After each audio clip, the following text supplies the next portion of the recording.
بناتے ہیں۔ جس مسلمان کے پاس حضور اکرم صلی اللہ علیہ وسلم کی خوبصورت اور حسین زندگی جیسی زندگی کسی مسلمان کے پاس اگر ہو، اس انسان کو یا اس مسلمان کو کسی اور ماڈل کی ضرورت ہے؟ ہرگز نہیں۔ کہ جن کی ظاہری شکل و صورت کو قرآن مجید ان کی قسمیں کھاتا ہے، جن کے چہرے کی قسم اللہ نے کھائی، جن کے زلفوں کی قسم اللہ نے کھائی، جن کے چلنے کی قسمیں اللہ نے کھائیں، جو اپنے ظاہر کے اعتبار سے بھی حسن و جمال کا پیکر تھے، جو اپنے اخلاق کے اعتبار سے بھی حسن و جمال کا پیکر تھے، اس شخصیت کے مقابلے میں کسی اور شخصیت کو ہم کیسے رول ماڈل بنا سکتے ہیں؟ کوئی کمی اللہ نے حضور اکرم صلی اللہ علیہ وسلم کی زندگی میں نہیں چھوڑی۔ کوئی عذر ایک مسلمان کے پاس نہیں ہو سکتا کہ اس نے کیوں اللہ کے نبی کی زندگی کو چھوڑ کر غیر کی زندگی کو لیا۔ ہمارے پاس اللہ کے سامنے کھڑے ہو کر کوئی عذر نہیں ہوگا کہ میں نے اپنی زندگی کو اس تہذیب اور ثقافت کا دل دادا بنایا، اس لیے بنایا، کوئی عذر نہیں۔ دنیا والوں کے سامنے تو ہم اعذار پیش کر دیتے ہیں نا، یہ مجبوری تھی، وہ مجبوری تھی، ایسا ہو گیا، ایسا ہو گیا، وہ ہو گیا، یہ ہو گیا، برادری نے کہا، فلاں نے کہا، یہ دنیا والوں کو مطمئن کرنے کے لیے۔ اللہ جل جلالہ تو علیم بذات الصدور ہے، دلوں کے بھیدوں سے بھی واقف ہے، ہمارے دل کے اندر کی دنیا سے بھی اللہ آگاہ اور واقف ہے۔ اللہ کے سامنے تو ہم ایسا کوئی عذر پیش نہیں کر سکتے، اس لیے کہ اللہ نے حضور اکرم صلی اللہ علیہ وسلم کی زندگی کو ایسا خوبصورت بنا کر امت کے سامنے رکھ دیا، پھر صحابہ آپ کی زندگی کا پرتو بنے، وہ ایک اور ماڈل ہمارے سامنے آ گیا۔ یہ ماڈل در ماڈل خوبصورت جو اللہ کے نبی کی زندگی کا ان کی ایک ریفلیکشن تھی ان کے اوپر، یہ اتنے زیادہ ماڈل ہمارے سامنے آئے، ہمارے پاس کوئی عذر نہیں ہے کہ ہم اس تہذیب کو چھوڑ دیں، ہم اس زندگی کو چھوڑ دیں، ہم آپ جیسی مقدس شخصیت کو چھوڑ کر کسی اور شخصیت کو لے لیں، کوئی عذر نہیں۔ جیسے اللہ کے نبی کی زندگی کو چھوڑ کر کسی اور زندگی کو اپنانا اور یہ عذر کسی اللہ کے سامنے پیش کرنے میں ہم جیسے ناکام ہوں گے نا، ایسے ہی ہم اسلام جیسی مقدس تہذیب ثقافت زندگی کو چھوڑ کر کسی اور زندگی کو اگر ہم اپنائیں گے اور کوئی عذر پیش کریں تو یہ عذر پیش کرنے میں بھی ہم اللہ کی بارگاہ میں ناکام ہوں گے۔ اس لیے کہ ایک مسلمان کی زندگی کیسی ہونی چاہیے، پیدا اللہ نے کیا نا، اسی اللہ سے پوچھ لیتے ہیں کہ ایک مسلمان کی زندگی کیسی ہونی چاہیے۔ تقسیم کار بھی اللہ نے بنا دیا، مرد اور عورت دونوں کی زندگیوں کو بنایا، ان کی زندگی کی بناوٹ، ان کے وجود کی بناوٹ اور ساخت کے اندر بھی فرق رکھا اور ان کی ذمہ داریوں میں بھی فرق رکھ دیا۔ تو جس ذات نے ہمیں بنا کر دنیا میں بھیجا ہے، ہم اس اللہ سے پوچھ لیں کہ اللہ آپ نے ہمیں کیسی زندگی گزارنے کا طریقہ بتایا ہے۔ تو اللہ جل جلالہ سے ہم خود پوچھ نہیں سکتے، ہم نے اگر پوچھنا ہے تو ہم آقا انعامدار سرور دو عالم حضرت محمد مصطفیٰ صلی اللہ علیہ وسلم کی مبارک سیرت کو دیکھیں گے تو ہمیں جواب مل جائیں گے کہ ایک مسلمان نے زندگی کو کیسے گزارنا ہے۔ یوں بے حیا ہو کر زندگی کو گزارنا ہے نہیں۔ مغرب کا ایک بہت بڑا اعتراض عورتوں کے حقوق کے حوالے سے ہے۔ اسلام نے عورت کو ایک جگہ بند کر کے رکھ دیا، گھر کے اندر بند کر دیا، قید بنا دیا، عورتوں کے حقوق کا استحصال کر دیا۔ یہ وہ طبقہ کہہ رہا ہے کہ جسے اسلام کی تعلیمات سے شد بدھ ہی نہیں ہے۔ آپ زمانے جاہلیت کا تصور کریں نا، کہ جاہلیت کے زمانے میں عورت کے کیا حقوق تھے، پھر اسلام نے آ کر عورت کو کیا حقوق دیے۔ جاہلیت کے زمانے میں عورت کو منحوس سمجھا جاتا تھا۔ ہم اور آپ یہ بات سنتے ہیں، بیٹیوں کو زندہ درگور کرنا، عورت کو شیطان کا ایجنٹ قرار دینا، ذلیل قرار دینا۔ جب عورت کے ہاں بچے کی ولادت کا وقت ہوتا تھا تو زمین میں گڑھا کھود کر وہاں اس کو بٹھا دیا جاتا تھا، اگر بیٹی پیدا ہوئی ہے تو وہ وہیں دفن۔ یہ وہ طبقہ تھا کہ جس کی اپنی پیدائش ایک ماں کی آغوش میں ہوئی، اسی طبقے نے اپنی ماں کو یہ کہہ دیا کہ یہ منحوس ہے۔ اس کی اس معاشرے میں کوئی ضرورت نہیں ہے۔ جب عورت کے خلاف یہ سلوگن جس معاشرے کے اندر پروان چڑھ رہا تھا، اس وقت ان حالات میں اللہ نے جزیرہ عرب کے اندر محمد عربی صلی اللہ علیہ وسلم کو نبی بنا کر بھیج دیا، اور آقا علیہ الصلوۃ والسلام نے آ کر اس مظلوم عورت کے حقوق کو بیان کیا۔ اللہ کے نبی نے فرما دیا، حبب الیہ، اللہ نے میرے دل کے اندر محبت ڈال دی ہے، ایک عورت کی اور ایک خوشبو کی۔ جیسے خوشبو سے ہر ایک انسان کی فطری محبت اور ایک میلان ہوتا ہے، ایسے ہی اللہ کے نبی نے فرما دیا، یہ اس معاشرے میں یہ بات کہی جہاں عورت کو دیکھنا گوارا نہیں، زمین میں زندہ درگور کرنا فخر سمجھا جاتا تھا، منحوس اور نحوست والی چیز اور ذلیل اور حقیر حصہ ایک معاشرے کا ایک ایسا پارٹ اسے سمجھا جاتا تھا۔ اللہ کے نبی نے فرما دیا، جو سرور دو جہاں تھے، جو اللہ کے نبی صلی اللہ علیہ وسلم ساری نبیوں کے سردار بن کر آئے، تو آپ نے فرمایا نہیں، یہ نفرت کی چیز نہیں ہے، یہ محبت کی چیز ہے۔ یہ نہیں کہا کہ میں محبت کرتا ہوں، بلکہ عربی کا جو جملہ حدیث کے اندر ہے وہ یہ ہے، میرے دل میں محبت کو اللہ نے ڈالا ہے، حبب الیہ، میرے لیے محبوب بنا دیا گیا ہے۔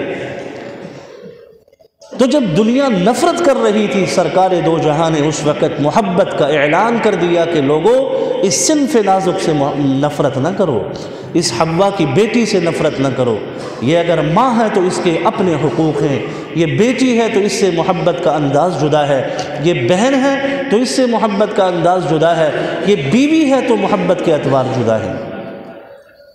جاہل معاشرہ عورت کو کیا حق دے رہا تھا، اللہ کے نبی نے آ کر کیا حقوق دے دیے۔ اوس بن صامت ایک صحابی تھے، شہید ہو گئے، فوت ہو گئے، ان کے بھائیوں نے ان کی جائیداد پر قبضہ کر لیا، اور ان کا ایک بیٹا تھا، دو بیٹیاں تھیں۔ ان کی بیوی اللہ کے نبی صلی اللہ علیہ وسلم کے پاس ایک مقدمہ لے کر آ گئی، یا رسول اللہ، میرے شوہر کی جائیداد پر اس کے بھائیوں نے قبضہ کر لیا۔ اب حق وراثت تھا، باپ کی جائیداد اور وراثت تھی، بیٹوں کا حصہ بنتا تھا اور ان کا حق تھا، لیکن جاہل معاشرہ یہ کہتا تھا کہ عورت کو کیا تعلق ہے میراث سے۔ جاہلیت کے معاشرے میں تو ایک بہت عرصے تک اس بات پر ڈیبیٹ یہودیوں کے ہاں رہی کہ کیا عورت انسانیت میں شامل بھی ہے کہ نہیں، یہ تو ایک معاشرے کے اندر ایک جانور ہے، حقوق کہاں سے اس کے؟ تو اس زمانے میں یہ تھا کہ اس کا حق کہاں سے آ گیا؟ حق تو اس کا ہوتا ہے جو گھوڑے کی پشت پہ بیٹھتا ہے، لڑائی لڑتا ہے، تو جائیداد وراثت میں تو وہ حقدار ہے۔ تو وہ عورت اللہ کے نبی صلی اللہ علیہ وسلم کے پاس تشریف لائی اور اپنا دکھڑا بیان کیا کہ یا رسول اللہ، یہ ظلم ہے، یہ زیادتی ہے میرے مال پر، میرے شوہر کے چھوڑے ہوئے مال اور اس کی جائیداد پر اس کے بھائیوں نے قبضہ کر لیا۔ اللہ کے نبی صلی اللہ علیہ وسلم پر اس وقت تک کوئی ایسا وراثت کا حکم بھی نازل نہیں ہوا تھا۔ تو اسی وقت اللہ تعالیٰ کی طرف سے قرآن مجید کی سورۃ النساء کی آیت نازل ہوگی۔ اب دیکھیے قرآن مجید کے اندر میں ایک سورۃ النساء ہے، وہ پوری کی پوری سورت عورتوں کے حقوق سے متعلق ہے، معاشرتی حقوق عورتوں کے کیا ہیں، عائلی زندگی میں ان کے ساتھ تربیت کیسے پیش کیسے آنا ہے، یہ سارے کے سارے حقوق اس سورت کے اندر بیان ہے۔ سورت کا نام ہی سورۃ النساء رکھ دیا، اور اس سورت کا آغاز ہی اللہ نے اس مضمون سے کیا ہے کہ اے لوگو، اللہ سے ڈرو اور رشتوں کے معاملے میں آپس میں اللہ جن رشتوں کے تم لڑائی جھگڑوں میں واسطے دیتے رہتے ہو، تم ان رشتوں کا بھی لحاظ اور پاس رکھو اور اللہ سے ان کے معاملے میں بھی ڈرو، صلہ رحمی پیدا کرو۔ قرآن کی آیت نازل ہو گئی، للرجال نصیب مما ترک الوالدان والاقربون وللنساء نصیب مما ترک الوالدان والاقربون، مردوں کے لیے بھی حصہ ہے، لیکن وہ اپنا حصہ جو شریعت نے متعین کیا اتنا ہی ملے گا، عورتوں کا بھی حصہ ہے جو شریعت نے متعین کیا اتنا ہی ملے گا۔ اس کے بعد آگے وراثت کی آیات ہیں اسی صورت کے اندر، جن آیات کے اندر دین اسلام نے ہمارے وراثتی حقوق بیان کیے، اور ہمارا معاشرہ بھی آج کل کا ہمارا معاشرہ بھی بہنوں کو وراثت میں حق دینے کے اعتبار سے انتہائی کمزور ہیں، ہم لوگ نہیں دیتے۔ کیا حق ہے بہنوں کا؟ لڑتے ہیں جھگڑتے ہیں، کتنے لوگ مسائل لے کے آتے ہیں، کہتے ہیں اس بہن کو، میری اس بیٹی کو، میری یہ اولاد جو ہے ایسا کر رہی ہے۔ بہنیں آتی ہیں، بھائی جو ہے وراثت میں حصہ نہیں دے رہے۔ بھائی سمجھنے کی ضرورت ہے، وراثت کو نصف العلم کہا ہے۔ قرآن مجید کے اندر جو حقوق متعین ہیں، اگر ہم ان حقوق کو نہیں، کسی کو وہ حق نہیں دیتے، یاد رکھیے وہ مال ہمارے لیے حرام ہے، ہم نے روز محشر اللہ کے سامنے اس کا جا کر حساب دینا ہے۔ وصیت کی اور جو وراثت کی آیات ہیں، ان آیات کے اندر بار بار یہ لفظ آتا ہے غیر مضار، کسی کو نقصان مت پہنچاؤ، جو حقوق ہے ان حقوق کی ادائیگی کر دو۔ تو اسلام نے تو عورت کو یہ حق وراثت بھی دیا، جاہلیت کے معاشرے نے نہیں دیا تھا۔ یہ دین کہتا ہے کہ اے عورتوں، تم اپنی زندگی کو گھر کی دہلیز کے اندر رکھو، اس لیے کہ تم عفت اور پاک دامنی کا ایک استعارہ ہو۔ اللہ تمہیں عفیف رکھنا چاہتے ہیں، پاک رکھنا چاہتے ہیں۔ اور جب ہمارے دین کے دشمن اور ایک ایسے یورپین معاشرے نے یہ جب سلوگن بلند کرنا شروع کر دیا کہ عورت کو تو استحصال ہے، در حقیقت یہ عورت کی آزادی کی بات نہیں تھی، در حقیقت یہ معاشرے کو ننگا کرنے کا ایک قدم تھا، جو یہ نعرہ لگایا گیا تھا کہ عورت کو گھر کی دہلیز سے باہر نکالو۔ عورت کو یہ بتایا گیا کہ تمہارے تو باہر کی زندگی میں بھی حقوق ہیں، جبکہ عورت اور اس کی اولاد کی ذمہ داری تو اس کے شوہر پر ہے۔ بیٹی ہے تو باپ پر ہے، بہن ہے تو بھائی پر ہے، ماں ہے تو اولاد پر ہے۔ اس کی تو کوئی ایسے ایکسٹرا ذمہ داری نہیں کہ وہ کمائے بھی اور تمہیں پکا کر بھی کھانا بھی کھلائے، یہ کوئی اس طرح کی ذمہ داریاں نہیں ہیں، دوہری ذمہ داریاں۔ لیکن مغرب کے معاشرے نے عورت کو یہ کہا کہ تم بڑی مظلوم ہو، نکلو گھر سے باہر۔ وہ گھر سے باہر کیا نکلی کہ اس معاشرے نے اس عورت کو ننگا کر دیا، سر بھی ننگا، وجود بھی ننگا، ہاتھ بھی ننگے، ٹانگیں بھی ننگے، کپڑوں کا لباس ہی انتہائی مختصر رہ گیا۔ یہاں وہ معاشرہ اس عورت کو لانا چاہتا تھا اور نعرہ اس کو بڑا مقدس دیا کہ تمہارے حقوق کی ہم بات کر رہے ہیں۔ کون حقوق کی بات کر رہا ہے؟ جس نے انسانیت کے حقوق کو تلف کیا۔ آج بھی افغانستان میں جب طالبان نے فتح حاصل کی تو عالمی استعمار ان سے یہ کہتا ہے کہ ہاں تم نے حقوق کو جو ہے نا، انسانی حقوق کو جو ہے نا وہ پورا کرنا ہے۔ وہ معاشرہ یہ کہہ رہا ہے کہ جس معاشرے نے انسانیت کے حقوق کی دھجیاں اڑائی ہیں، ان لوگوں کو کہہ رہے ہیں کہ جن لوگوں نے تو لڑی ہی جنگ حقوق کی ہے۔ اسلام تو حقوق کا درس دیتا ہے، اپنے گھر کی دہلیز کے اندر رہیں، تمہاری عفت اس میں ہے۔ جب گھر سے باہر نکلو گی تم کیا بن جاؤ گی؟ آج کیا بنی ہے عورت؟ سیلز گرل کے طور پر، ماڈل گرل کے طور پر، اس کے وجود کے ایک ایک حصے کو یوں نمایاں کر کے کاروبار کا ایک علامت اور نشان بنا دیا گیا۔ جائیں بازار کے اندر جا کر دکانوں میں دیکھیں، ہر دکان کے باہر ایک عورت کی ننگی تصویر آپ کو نظر آئے گی، جو دکان میں داخل ہوتے وقت آپ کا استقبال کرے گی۔ کون سمجھائے اس معاشرے کو کہ یہ ننگی عورت ہر ایک انسان کی بد نظری جو ہو رہی ہے، اس کا گناہ اس دکاندار کو مل رہا ہے جس نے اپنی دکان پہ کی تصویریں آویزاں کی ہیں۔ بھئی اس بے حیا طریقے سے کاروبار اور آمدن کا بڑھ جانا، اس آمدن میں کہاں برکت ہے؟ گھر سے نکلیں گے حادثے ہو جائیں گے، گاڑیاں ٹوٹ جائیں گی، چھت گر جائے گی، کاروبار دکان کو آگ لگ جائے گی۔ یہ کام روز نہیں ہوتے، یہ وقتوں میں ہوتے ہیں۔ یہ اللہ کی طرف سے ایک پکڑ ہوتی ہے کہ تم دیانتدار بن جاؤ، رزق حلال کی طرف آؤ، حرام آمدنی کے ذرائع کی طرف نہ آؤ۔ لوگوں کو گناہ میں ڈال کر تم اپنی طرف لا رہے ہو، بڑے بڑے فلیکس لگا کر عورتوں کی ننگی تصویریں۔ یہ ہمارا وہ اسلامی معاشرہ ہے، ہم جس معاشرے کو اسلامی کہہ کر خوشی سے زندگی گزارے۔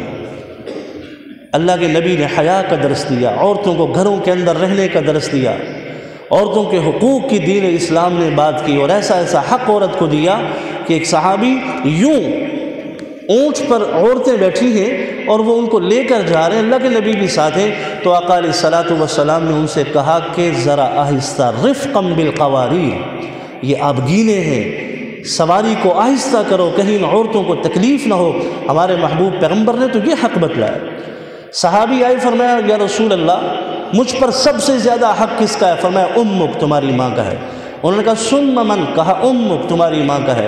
ثم من، کہا امک، تمہاری ماں کا ہے۔ چوتھی بار جب انہوں نے کہا تو فرمایا ابوک، تمہارے باپ کا بھی ہے۔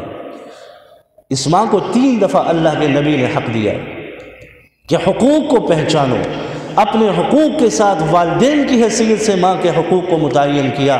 تو مغرب کا معاشرہ کیوں ہمارے ذہن کو خراب کرے یہ نعرہ لگا کر کہ عورت کے حقوق کا اسلام جو ہے وہ دفاع نہیں کرتا۔ ہم جس معاشرے کا حصہ ہیں ہمیں یہ چیز سمجھنی ہے۔ قرآن کہتا ہے اگر تم بے حیائی فحاشی کو پھیلاتے ہو، ٹھیک ہے، لہم عذاب علیم، اللہ تمہیں عذاب کی پکڑ میں لے لیں گے، چاہے تمہیں دنیا میں اللہ پکڑ لیں، چاہے تمہیں آخرت میں پکڑ لیں۔ ہماری شادی بیاہوں میں مرد اور عورت کا جو اختلاط ہے وہ فرق ہی ختم ہو گیا، فرق ہی ختم ہو گیا۔ ہمارا دین یہ نہیں کہتا کہ آپ کسی سے بائیکاٹ کریں، لیکن بعض مواقع پہ آ کر یہ بائیکاٹ کرنا یہ مجبوری بن جاتی ہے۔ نہ جائے ایسی شادیوں پہ جن شادیوں پہ آپ کو اپنا دین قربان کرنا پڑے، بدنظری کرنی پڑے۔ کیوں ایسی شادیوں پہ آپ جاتے ہیں؟ پہلے سے ان سے معذرت کر لیں۔ ان کو اگر آپ کے رشتے کی اور دوستی کا اتنا پاس ہے تو پھر وہ آپ کے لیے وہ انتظام کرے نا کہ جو دین چاہتا ہے۔ اور پھر بعض جگہوں پہ ہم یہ بھی دیکھتے ہیں کہ پارٹیشن ہوتی ہے، مردوں عورتوں کا الگ الگ ہے، لیکن پھر مرد حضرات عورتوں کے اس حصے میں گھسنا شروع کر دیتے ہیں۔ کیا ضرورت ہے اس اختلاط کی؟ یہ حدود اسلام نے قائم کی ہیں، یہ کسی خطیب واعظ کی حدود نہیں ہے کہ میں کہہ رہا ہوں کہ آپ ایسا کریں۔ یہ قرآن کہہ رہے، حدیث کہہ رہی ہے، اللہ کے نبی صلی اللہ علیہ وسلم کے فرامین یہ بات کہہ رہے ہیں۔ حقوق کو پہچاننے کے ساتھ ساتھ یہ ہے کہ ہم بے حیائی فحاشی کا معاشرے کے اندر ذریعہ نہ بنے۔ معاشرہ ٹھیک نہیں ہے یہ نعرہ ہم لگاتے ہیں، بھئی میرا گھر ٹھیک نہیں ہے یہ نعرہ ہم پہلے کیوں نہیں لگاتے؟ معاشرہ تو گھر کے بعد کی بات ہے۔ ہم معاشرے کو اگر ٹھیک کرنا چاہتے ہیں ہم اپنے گھر کو ٹھیک کر لیں۔ میں نے کہا اسلامی زندگی سے باہر کی زندگی میں کوئی عذر ہمارے پاس نہیں ہے۔ ہم جو اللہ کے سامنے روز محشر پیش کر سکیں کہ اللہ میں نے یہ گناہ اس لیے کیا تھا، یہ عذر تھا، کوئی عذر نہیں۔ بالکل قرآن نے، حدیث نے، اللہ کے نبی کی خوبصورت زندگی کتاب کی طرح کھلی ہے سامنے، صحابہ کرام کی مقدس شخصیات ان کی زندگی کتاب کی طرح سامنے کھلی ہے، ہمارے پاس کوئی عذر نہیں ہوگا۔ لہٰذا ہم یہ بتانا چاہتے ہیں اسلام ایک خوبصورت مذہب ہے، اس نے اپنے دامن کے اندر بسنے والے مسلمان تو دور جانوروں، انسانوں، جانوروں تک کے حقوق کو بیان کیا ہے۔ یہ اتنا وسیع وسعت رکھنے والا مذہب ہے۔ کافروں کے حقوق بھی بیان ہے، بھئی میدان جنگ کے اندر لڑائی کیسے کرنی ہے یہ حق بھی بتا دیے۔ کافروں کی عورتوں کو نہیں مارنا، بچوں کو نہیں مارنا، ان کے حقوق بھی ہمارے دین نے بتائے۔ جو دین جانور کے حقوق بتائے تو وہ دین کیا اس صنف نازک اور حوا کی اس بیٹی کا حق نہیں بیان کرے گا؟ اللہ جل جلالہ ہم سب کو دین اسلام کی فہم اور سمجھ نصیب فرمائے۔